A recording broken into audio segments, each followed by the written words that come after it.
प्रकार से जैसे पानी से बर्फ बन जाती है, वैसे ही उस परमात्मा से ये जीवात्मा जब विलग होती है, अलग होती है, तो कुछ समय के लिए वो एक नया रूप धारण कर लेती है, लेकिन अंततः फिर से वो उसी परमात्मा में जाकर विलीन हो जाती है। तो जो कुछ था सोई भया, जो मूल रूप में था अंततः उसे उसी मूल रूप में पहुंचना है। इसलिए इस जीवात्मा को अलग से क्या नाम दिया जाए? कबीर ये प्रश्न करते हैं, जिज्ञासा व्यक्त करते हैं कि अब इसको क्या नाम दोगे? तो आत्मा और परमात्मा के बीच में कोई भेद नहीं है, ये बीच की एक माया का खेल है। उसी माया के दौरान वो जीवात्मा एक अलग रूप धारण कर लेता है, लेकिन अंत में तो वो परमात्मा का ही हिस्सा बनता है। इस प्रकार से आप इस साखी में देख सकते हैं प्रिय छात्रों कि पानी, बर्फ, इन दोनों के संबंध से बड़ा ही बिंबात्मक रूप में, चित्रात्मक रूप में कबीर ने उस परमात्मा से जीवात्मा के संबंध को परिभाषित किया है, जिसका अंश ही है ये जीवात्मा, और जो अलग होकर के उससे इस धरती पर आते हैं। तो ये 14वीं साखी आपने देख ली। आइए 15वीं साखी देखते हैं।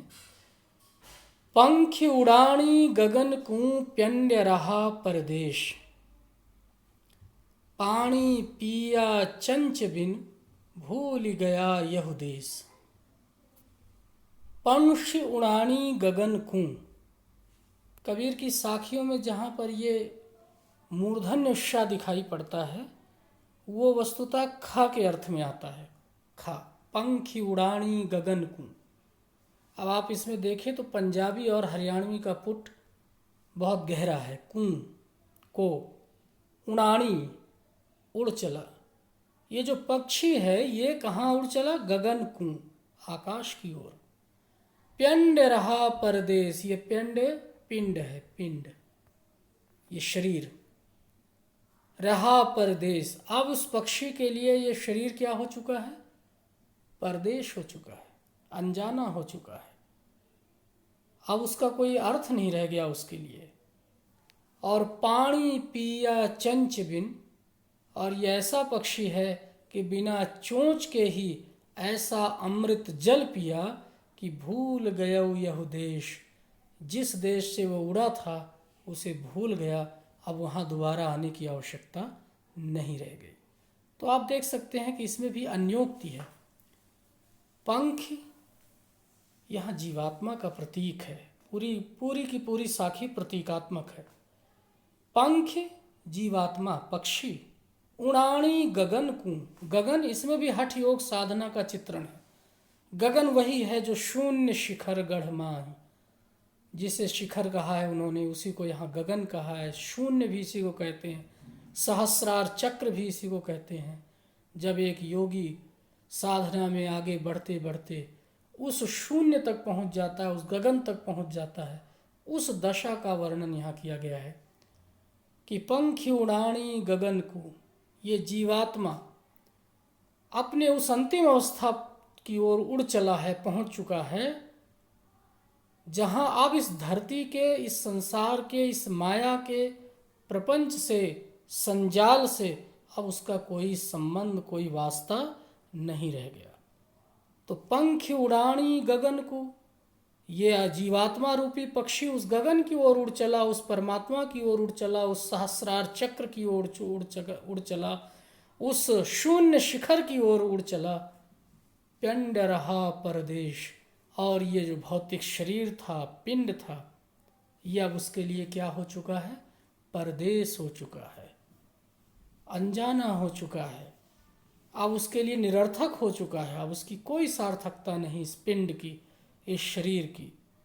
और आश्चर्यजनक बात तो यह है कि पानी पिया चंच बिन, यह ऐसा जीवात्मा रूपी पक्षी है जो बिना चोंच के ही पानी पी रहा है, सहस्रार चक्र से झरने वाले जल रूपी अमृत का पान कर रहा है कि भूल गया यह देश, इस देश को पूरी तरह से भूल गया, अर्थात उसकी मुक्ति हो गई, उसको मोक्ष प्राप्त हो गया। अब उसको फिर से इस जन्म मरण के चक्र में पड़ने की आवश्यकता नहीं रह गई है। ये देश उसके लिए बेगाना हो चुका है। इस देश का कोई अर्थ नहीं रह गया है। इस सांसारिक जीवन का कोई महत्व नहीं रह गया है।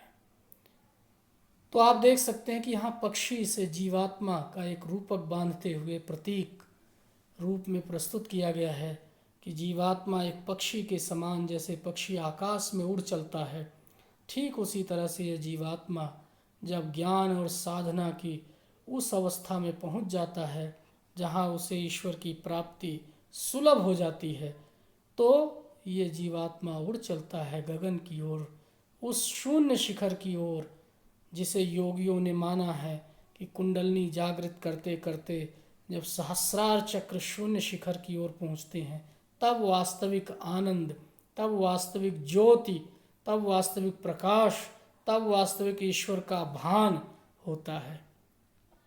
तो ये जीवात्मा, ये कुंडलनी किधर उड़ चली? गगन को, उस सहस्रार चक्र की ओर उड़ चली। और प्यंड्य रहा परदेश, ये शरीर अब परदेश हो चुका है, वास्तविक ज्ञान प्राप्त हो चुका है। पानी पिया चंच बिन, कोई साधन की आवश्यकता नहीं, बिना चोंच के ही ये जीवात्मा रूपी पक्षी उस अमृत रस का, उस ज्ञान का, उस आनंद का पान कर रहा है, उसका आनंद उठा रहा है। भूल गया यह देश। और जब कोई इस मुक्त अवस्था में पहुंच जाता है तो फिर उसे इस सांसारिक जीवन का कोई ख्याल नहीं रहता, फिर से उसे इस सांसारिक जीवन के चक्र में उलझने की कोई आवश्यकता नहीं रह जाती है। तो इस तरह से इसमें आप देख सकते हैं प्रिय छात्रों कि कबीर साधना के माध्यम से जीवात्मा की मुक्ति का चित्रण किया गया है कि वो जब साधना की उच्च अवस्था में पहुंचता है तो उसकी दशा बिल्कुल वही हो जाती है जो एक पक्षी की होती है। जैसे वो आकाश में उड़ चलता है, उसके लिए फिर धरती का कोई महत्व नहीं रह जाता, ठीक उसी प्रकार से ये जीवात्मा भी इस पिंड को छोड़कर उस अवस्था में पहुंच जाता है जहां बिना चोंच के ही लगातार वो रस आनंद प्राप्त करता रहता है और फिर उसको इस माया के प्रपंच की कोई याद नहीं रह जाती है। तो हमने ये 5 साखियाँ इस वीडियो में पढ़ी हैं, देखी हैं।